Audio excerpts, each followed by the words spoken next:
Assalamualaikum warahmatullahi wabarakatuh. Perkenalkan, nama saya Afita Dwi Sukriyati Purbaningsi, peserta pelatihan administrasi dasar angkatan 7 dengan nomor urut 7. Saya sebagai pekerja sosial ahli pertama di Panti Pelayanan Sosial Lanjut Usia Sudageran Banyumas yang merupakan unit pelaksana teknis dari Dinas Sosial Provinsi Jawa Tengah. Kami melayani 90 penerima manfaat lanjut usia terlantar. Saat ini, PPSLU Sudageran Banyumas dipimpin oleh Ibu Sri Kusumaningrum SE MACC dan dibantu oleh 15 tenaga pegawai pada bidang tata usaha dan bimbingan serta rehabilitasi sosial.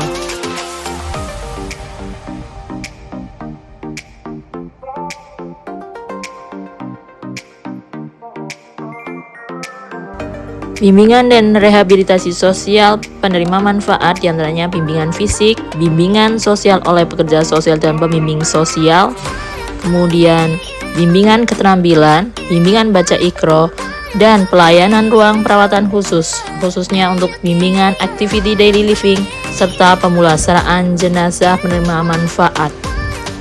Berikut implementasi administrasi dasar pekerja sosial di PPSLU Sudageran Banyumas yang saya lakukan. 1. Pelayanan prima.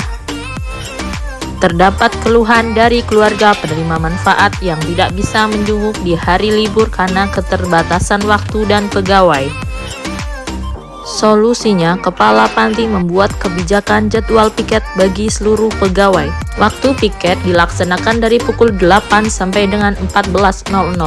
Dengan adanya jadwal piket, hari libur terutama untuk pekerja sosial dapat menyampaikan kondisi perkembangan permasalahan dan kebutuhan penerima manfaat.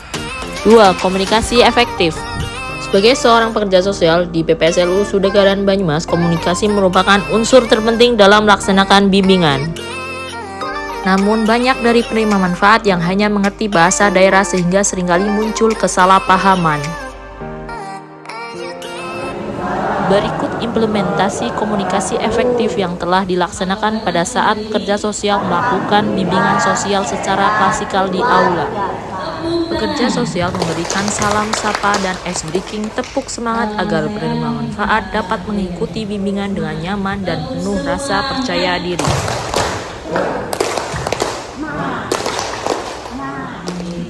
Pekerja sosial menyampaikan materi dengan bahasa yang mudah dipahami oleh penerima manfaat.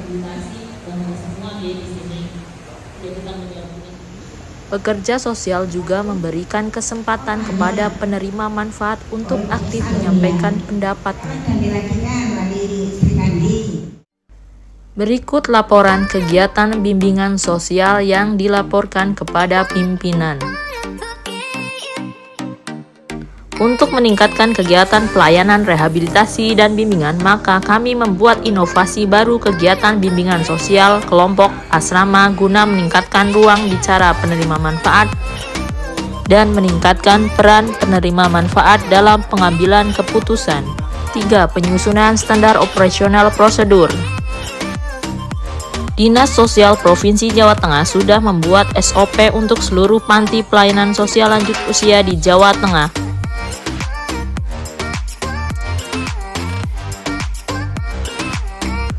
Namun masih ada kegiatan bimbingan dan rehabilitasi yang belum terdapat di SOP, salah satunya SOP asesmen lanjutan. Solusinya, kami membuat inovasi dan modifikasi draft SOP kegiatan asesmen lanjutan melalui bimbingan sosial kelompok di asrama penerima manfaat yang nantinya mendukung dalam kegiatan asesmen perkembangan atau lanjutan. Pekerja sosial melakukan konsultasi dan penandatanganan jadwal bimbingan sosial asrama oleh Kepala Panti.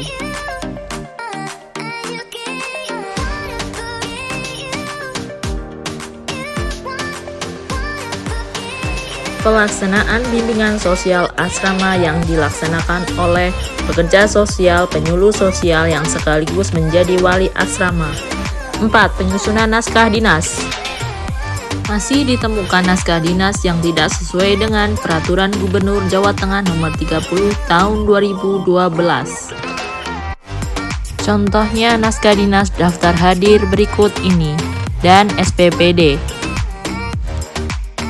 Solusinya, saya memperbaiki format tersebut dengan menambah kop surat dan keterangan acara. Selanjutnya, menyerahkan perbaikan daftar hadir dan SPPD ke subbagian tata usaha. 5. Pengelolaan kearsipan. Masih ada arsip yang disimpan pada owner. Kemudian data penerima manfaat tidak tertata sehingga sulit dicari saat dibutuhkan. Solusinya, dilakukan penataan arsip data penerima manfaat sesuai klasifikasi wilayah atau nama asrama. Selanjutnya, melakukan penyimpanan rutin data PM secara digital melalui Sistem Informasi Kesejahteraan Sosial (SIKDJ) milik Dinas Sosial Provinsi Jawa Tengah. 6. Perencanaan pembangunan daerah. Rapat perencanaan sudah sering dilaksanakan setiap tahun. Untuk tahun 2024 pernah dilaksanakan dengan pegawai. Pekerja sosial hanya memberi masukan terkait program kegiatan yang akan dilaksanakan, salah satunya bimbingan sosial asrama. Pekerja sosial berkonsultasi terkait pengusulan kegiatan bimbingan sosial asrama kepada pimpinan. Saya juga berkonsultasi dengan kepala agar kegiatan perencanaan bisa lebih awal dilaksanakan sehingga bisa menjawab potensi dan kebutuhan PM. 7. Pengantar pengelolaan keuangan daerah.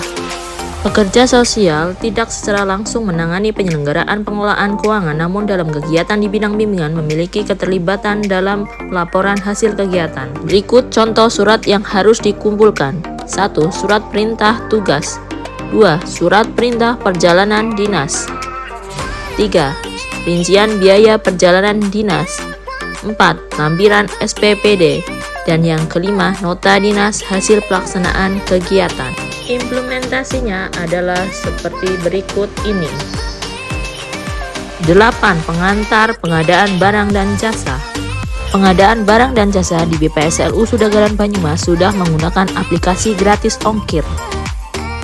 Pekerja sosial hanya terlibat dalam memberikan data terkait kebutuhan PM, baik berupa kebutuhan dasar maupun barang jasa yang diperlukan. Berikut contoh rencana kegiatan dan jadwal pelaksanaan pemulasaraan penerima manfaat melalui swakelola. Sekian dan terima kasih.